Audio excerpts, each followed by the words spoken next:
Is there any chance at all? I mean, like any chance at all for saving this between Jonathan Smith and Michigan State?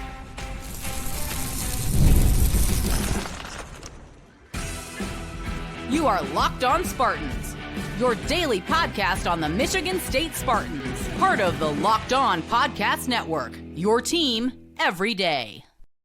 Today's episode of Locked On Spartans is brought to you by FanDuel. Right now, new customers can bet just $5, and if that bet wins, you will get $300 in bonus bets to use across the app. Download the app today.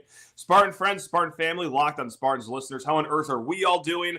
Actually, you don't have to answer that. I kind of know how we're all doing. It's not been the greatest football season.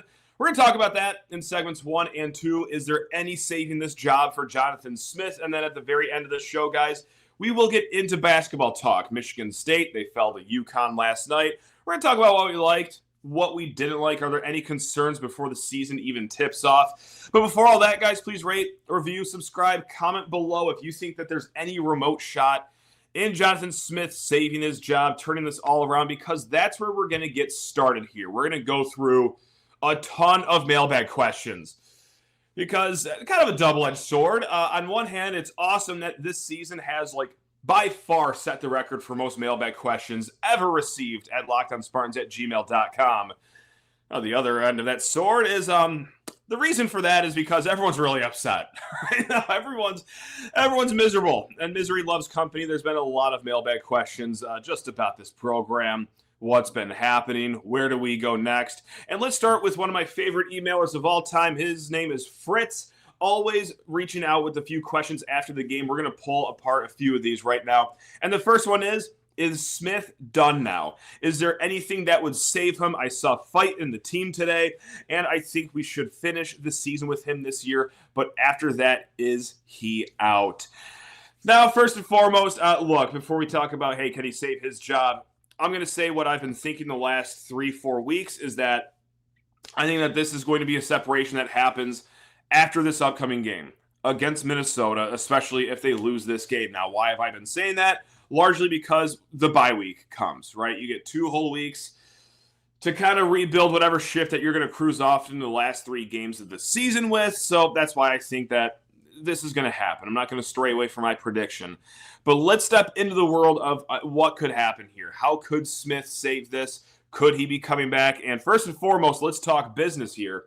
Because you're hearing these chatterings, whether it's on Twitter, whether it's some pieces that you're reading. I know David Harns had a really great piece over at Spartans Illustrated not too long ago, talking about that money could be an issue here.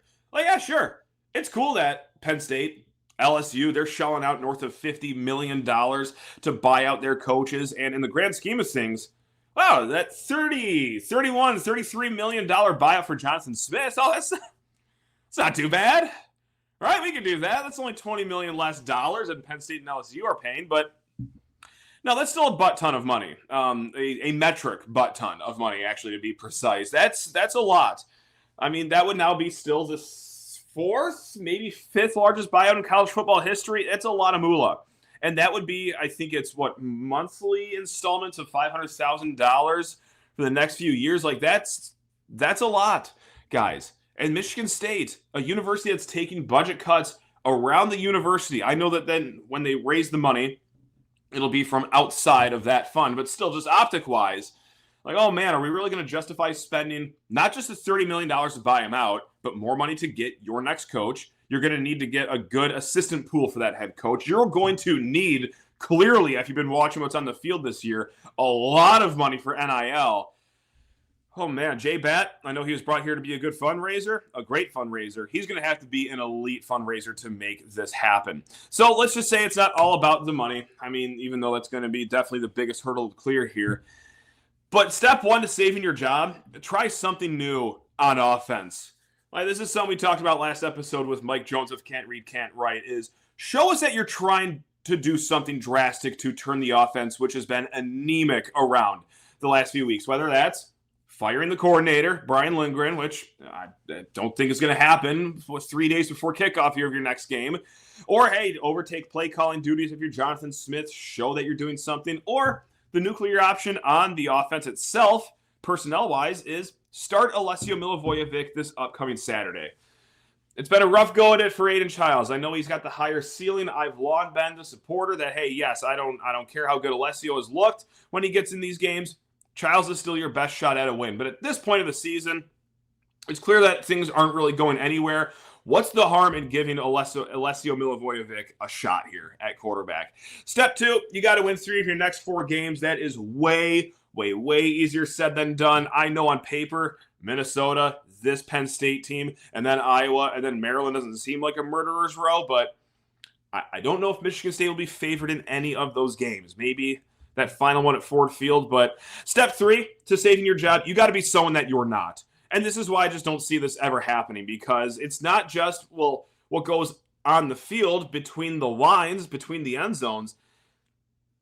It's also like the personality, the energy. And I hate to say that because, of course, like, he seems like a nice guy, right? Like, I don't mean any ill will towards the guy, but man, it's a lack of sizzle. It's a lack of buzz. It's a lack of passion. Now, whether that's in game where that bothers you, the fans, or me, myself now at this point, or behind closed doors, people that matter way more than probably you and I do, unless you're one of these massive money donors, you got to shake things up when you're with these donors. And from what we've been hearing, whether it's like, again, what you're hearing behind, the scenes, or now what is being talked about and written about, this guy isn't like, breaking out people's wallets, to say the least, when he's meeting with these donors. So in this day and age of college football, especially if you're Michigan State here, you need some money.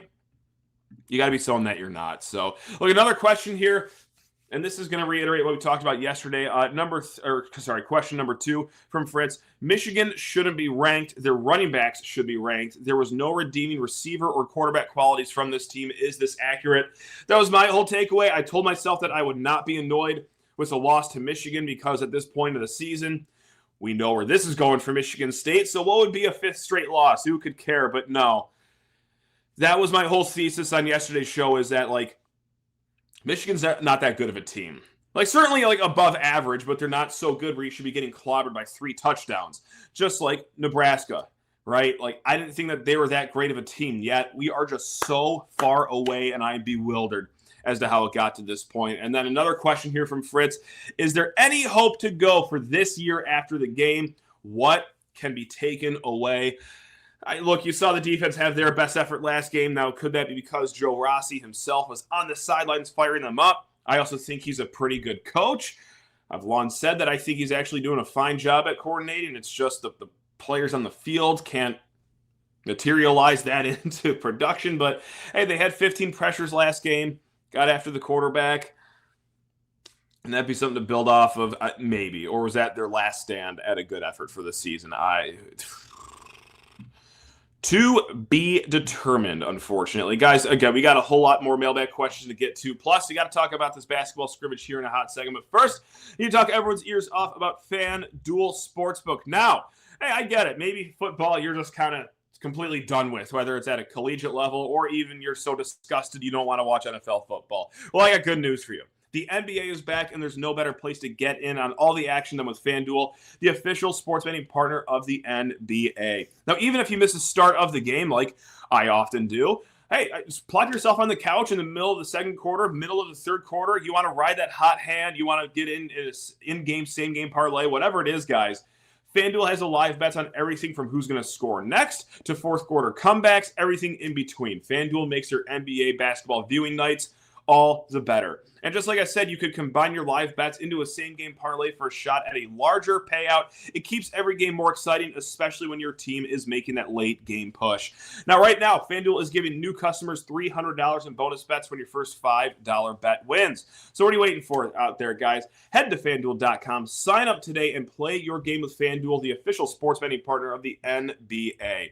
Also, look your best for the rest of this football season and basketball, hockey season, soccer, whatever it is, Michigan State-wise, guys, look your best thanks to Alumni Hall. Now, Alumni Hall has all the largest selection of officially licensed gear. We're talking the top brands like Nike, Columbia, Champion, Yeti, New Era, so much more. They have apparel for the entire family, from kids to adults, plus a huge selection of hats, gifts, and all the tailgating gear you could ever need to make your setup the best in the lots this season. And they're also taking care of the Spartan community. Michigan State students, Faculty, as well as military and all first responders, get 10% off with a valid ID in the store. And guys, follow them on social media, download the Alumni Hall app, and more importantly, pop into Alumni Hall in the Eastwood Town Center in Lansing near the Apple Store, or shop online or through their app. And best part is, for every $150 you spend, you get $10 in Hall cash to use for the next time. So grab that new game day look or upgrade your tailgate with Alumni Hall. It's your ultimate Michigan State shopping destination. All right, batting next out of the mailbag is David. Again, guys, lockedonspartans@gmail.com. Now, David writes in, I held out on the Firesmith takes as long as I could, but something done on me last night against the Michigan game, of course. I think we'd be more supportive of this coaching regime if we have seen any improvement, any proof of concept after 2 years. But watching the last few games made me realize I'm watching the exact same team that I've watched in 2022, 23, and 24. This team and program has not improved at all in that time. Same bear-covered roster, same undisciplined and sloppy play, same poor coaching, pre-snap penalties, injuries, conditioning issues, poor line play, no run game. The list goes on. Not a single area of improvement to point to. Wondering if you can think of a single part of this program that has actually improved since Smith arrived. Now, technically, even though it doesn't seem like it, and even though a lot of these are like late touchdowns to make the scoreline look a little bit better, this offense is scoring a touchdown more than they were last year. They're averaging 26 points per game, whereas last year it was 19 points. But understand that, yeah, the reason they've improved so much is also because, well, the bar was on the floor last year. It was like 19 points last year, 18 points 2 years before that. Like, improving on a touchdown isn't really saying a lot, and it certainly doesn't feel like it. The pass rush is now just below average instead of near dead last in the Big Ten, so that's fun. But no, I mean, I'm right with you, David. I was not on the Firesmith train for the longest time, but I started to get that train chugging right after the Nebraska game because, yeah, likewise, that's when it dawned on me too, that nothing has really improved here. Offensively, it was a fun first few games. I mean, Chiles did look better, and you did beat up on some lesser opponents. But, man, did that look like a mirage, right? The defense, whether it's all Rossi's fault or not, I don't think it really is. I think more so on the players. But nevertheless, that has not really improved enough from last year, too. Recruiting, go ahead and don't look at that, actually, because that's not going to make you feel any better about things. But also what is just driving me craziest, and I sound like a broken record because I've said this a few times, but it's just how far from an identity that this Michigan State team has. I mean, you watch Oregon State back when Jonathan Smith was there. They were that physical run-first team. They were pretty overall disciplined, but now here you are. You rack up the fifth most penalties in the Big Ten. You don't have any identity on offense or on defense. Your identity is that you can count on sloppy play, not being disciplined. And I don't mean that in the sense of, oh, they fight too much or too many roughing the quarterback penalties. No, just lining up wise, like even before the ball's even snapped.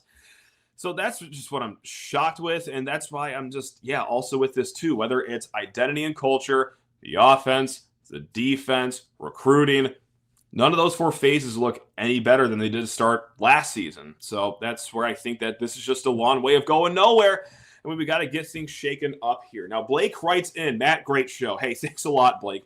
It's been a blast lately doing this. It's been beaten up and down about the lack of emotion on the sideline by Smith. Been a huge proponent of his, but now I'm done. My big observation is I don't see him interact with coaches or players during the game. Headset on, mic up. How is he leading this program? With a couple minutes left, I finally saw him talking on the headset, but I think he was talking to his moving company. It feels like Brady Hoke 2.0. My biggest regret, or maybe just like the dumbest I feel about any of the discourse around Jonathan Smith the last, whether it be months or the whole time he's been here the last 2 years, is like kind of dismissing how laissez-faire or like hands off or like how not passionate he feels during the games. And look, whenever we talked about it, whenever I defended it, I said, oh, like he's just a cool hand. Like that's just his personality. That's what draws people to him, which like probably still is true in a sense. But man, there is a difference between like being level-headed, being a calming presence, and then just looking like you're checked out. Right. And you know what? Like, maybe that's unfair to say. Like, I'm sure that he does care. I'm sure that he is trying to win. But optically, yes, when your microphone is up the entire time, when there's a bad penalty and you're not even doing anything, when there's a good touchdown and you're just kind of standing there like a mannequin, like, it sounds ridiculous, but those optics actually do matter. Now, maybe it matters to the players, maybe it doesn't, but you need fan support. And whether that's just, the little guys like me, the guys that just, watch every Saturday and just get fired up online, they'll donate a little bit of money, or those big wigs, the ones that can actually make an impact on your roster and your program. Optically, you do need to show fire, and also just from a playing level too. Being, not at a Big Ten level, of course, but being an athlete in my youth back in the day across all sports, actually playing baseball, being a bench warmer in football, or anything in between with all these other sports I played, and probably that you, the listener and viewer, have played.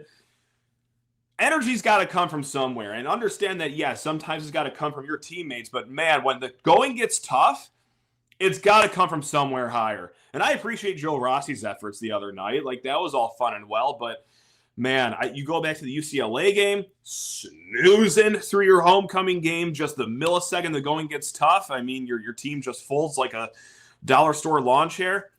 I look to the head coach for that. I mean, your microphone can't just be up in the air all game. Look, am I asking for yelling? Am I asking for you to be Bob Knight? Or let's keep it at home here. Am I asking you to be Tom Izzo? Like, no, you can still be your personality. Just show just a little bit of leadership and a little bit of fire here.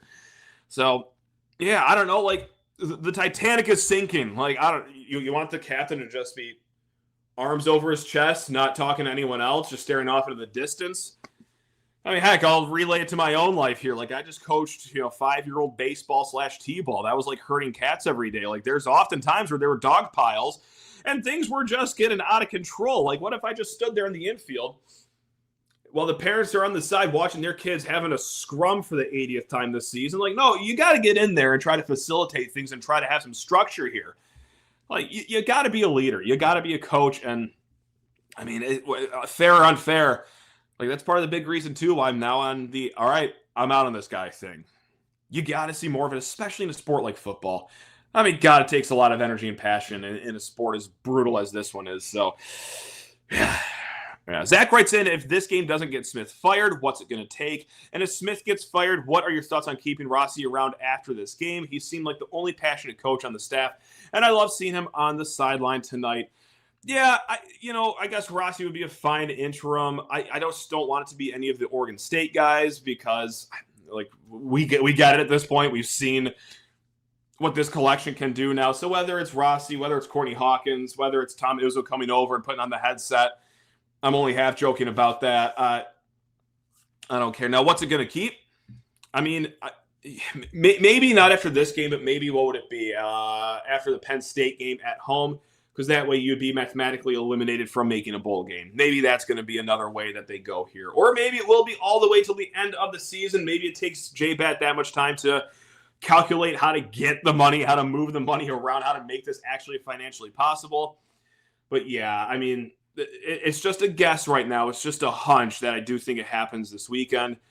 And of course, like, that is also because they lose this game. I can't believe the spread's only 3.5. If you had me guess the spread, I would have guessed like 6 or 7, but whatever. That's a conversation for a different day. Ryan writes in, there's no way we fire Smith right now, right?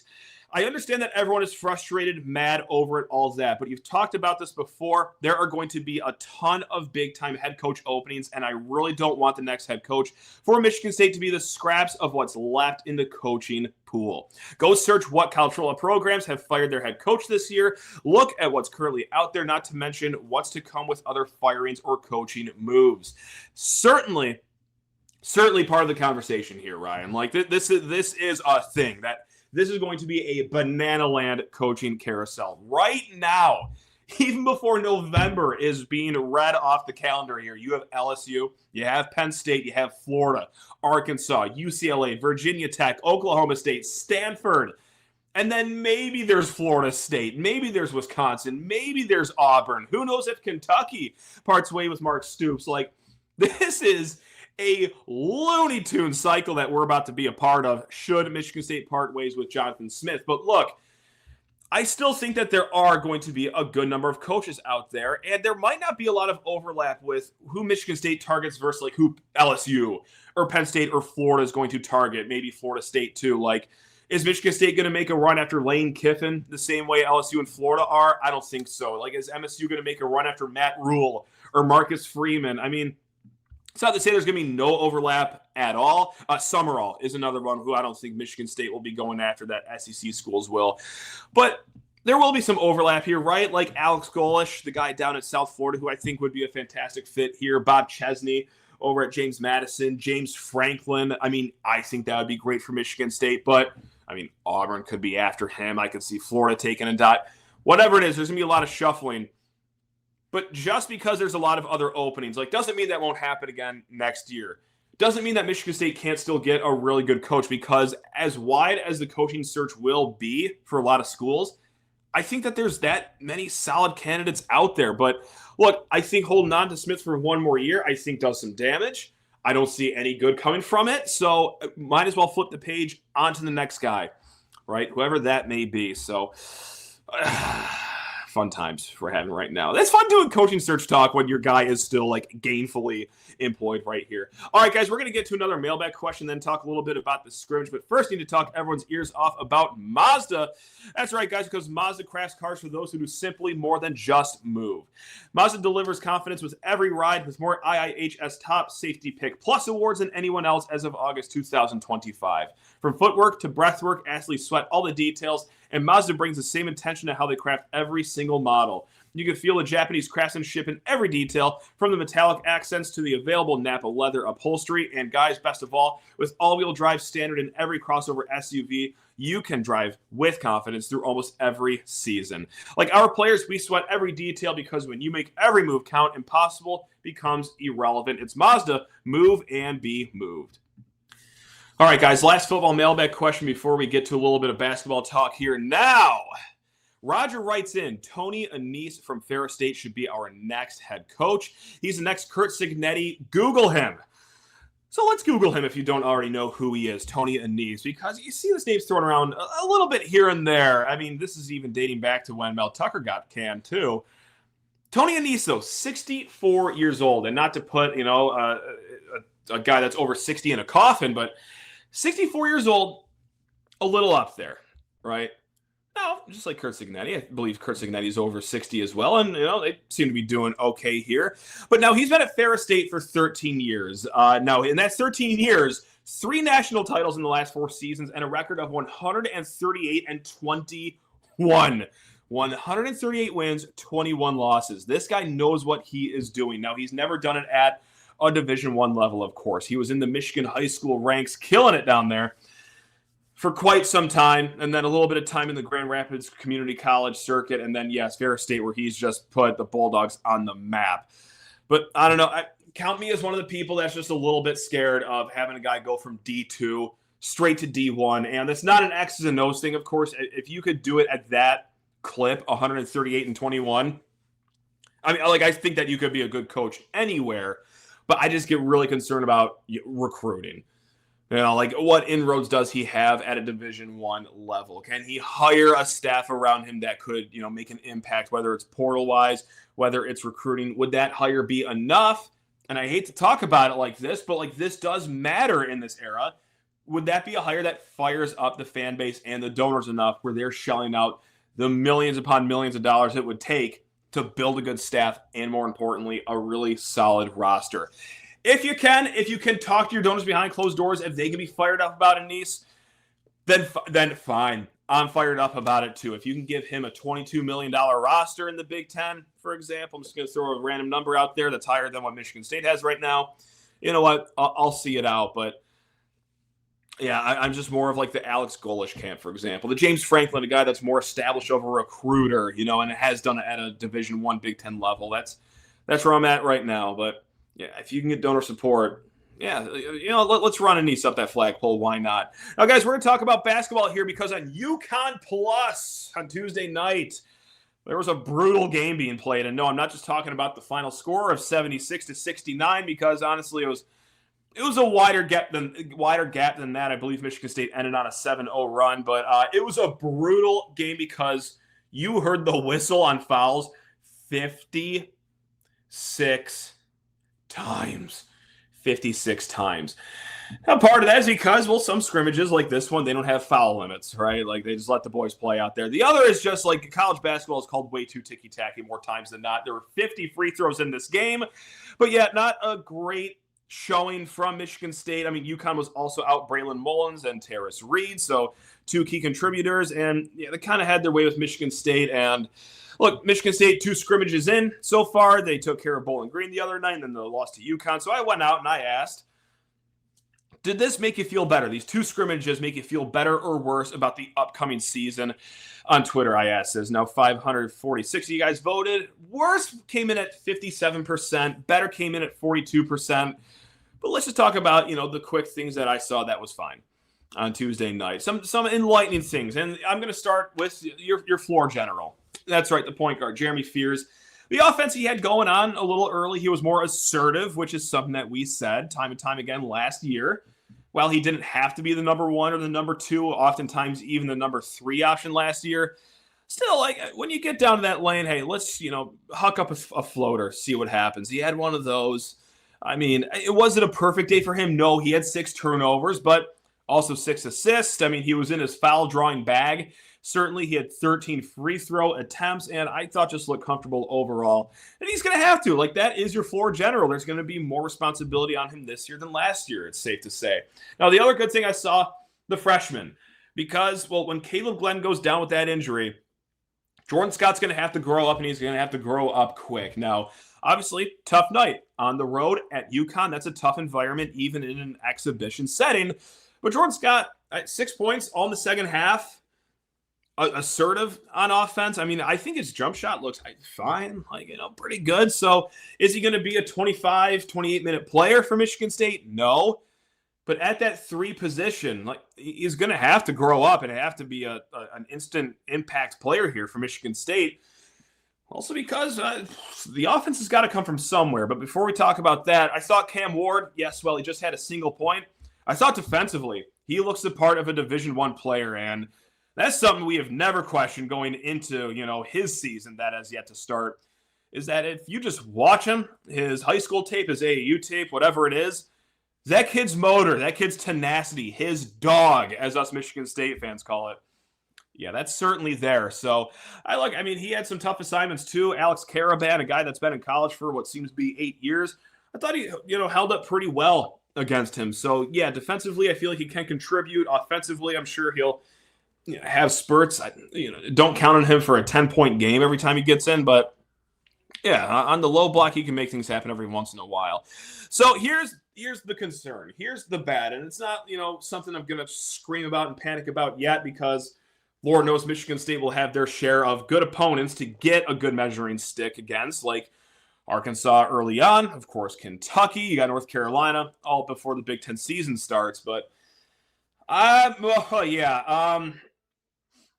3-point shooting is going to be a concern here, and you've heard me talk about this, so allow me to do it for like an 80th time ever since last season has ended. But you're losing Trey Holloman, you're losing Jaden Akins, you're losing Jace Richardson, Xavier Booker. Now, while some of those guys didn't shoot it that well percentage-wise, guys like Trey Holloman and Jaden Akins and Xavier Booker, they at least stretched the floor because you had to respect their 3-point shot, right? They show their body of work over their careers that, in theory, they are 3-point shooters. Whereas this roster, I'm just not sure if that's the case. They went 4 of 14 from 3-point land against UConn. If you want to combine it with the Bowling Green game, they're now 12 of 39 overall. That is for a smooth 30%. Do you have anyone that you have to respect? Yes, Trey Fort, who I think is going to have to start at the 2 to start the season here. He came off the bench against UConn. I thought he did just fine, okay, because the guy that's starting, Kurtang, that was a rough 2 scrimmages, okay? He is 3 of 14 combined on the floor in those 2 scrimmages. He was 0 of 4 against UConn. You need someone to not just make shots, but also create, and that was your safety valve that you had last year with Jace Richardson, right? When I'm watching this half-court offense,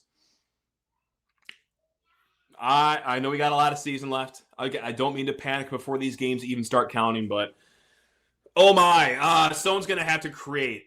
Someone's going to have to make shots, or ideally a little bit of both would be great. Like Jaxon Kohler, is he going to be enough to be, a solid 1 or 2 option the entire season? And this is where I have in my notes under the wait and see category. We had the good, we had the bad, which is at 2 position right now. The 3-point shooting I'm very worried about. And then the wait and see portion. And that's, Kohler and Carr, like, can they be the main event? It was fun in games last year when they were, I don't want to say role players because that was the fun of Michigan State last year. It's that it was just a different player's night to be that 2 behind Jace Richardson, basically, or at the start of the season. It was just so indifferent to be the 1 every single night. But now it's going to have to be Kohler and Carr consistently. I mean, Kohler, not the greatest game offensively. Yes, Carr had 11 points, but can you get more than 2 rebounds? Can you manufacture more energy than just that on the boards, especially with how athletic you are? Like, that's going to be a wait and see thing. I'm still hopeful that they can be solid enough to guide Michigan State to a solid Big Ten season. But outside of that, this is also weirdly enough the second game in a row where Michigan State was out rebounded. It's like that happened 2-3 times last year. And they still returned a lot of solid rebounders from last year, like Kohler. I mean, he did great last night. He had 12 rebounds. Carson Cooper had 10. But outside of him, Jordan Scott was your 3rd best rebounder with 4 rebounds. I mean, you got out-rebounded by Bowling Green and UConn. I'm still, hopeful. I still saw enough last year, especially with the guys that come back, to think that, no, this will still be a fine rebounding team. But yeah, just odd that it started with 2 games being out-rebounded. So we're going to wait and see for that. It's all going to start next Monday against Colgate on Big Ten Plus. Now, Colgate, number 256 on the Torvik rankings. Does that even matter before you even see this team dribble a ball? They're just like every other mid to low major. They got a lot of turnover from last year, and they also don't have a lot of height. They project one guy that will actually play that is taller than 6'6", and even him, how much are you going to see of him? But anyway, we'll get more into Colgate probably on Sunday after we recap whatever happens in Minnesota. But guys, we're going to talk more about football on tomorrow's show. We got Brian Smith of Locked on the Portal joining us here for a little crossover episode. And then, yes, we'll ride off into the sunset with a pregame show on Friday. But until then, take care of yourselves. Love you all. Go Green.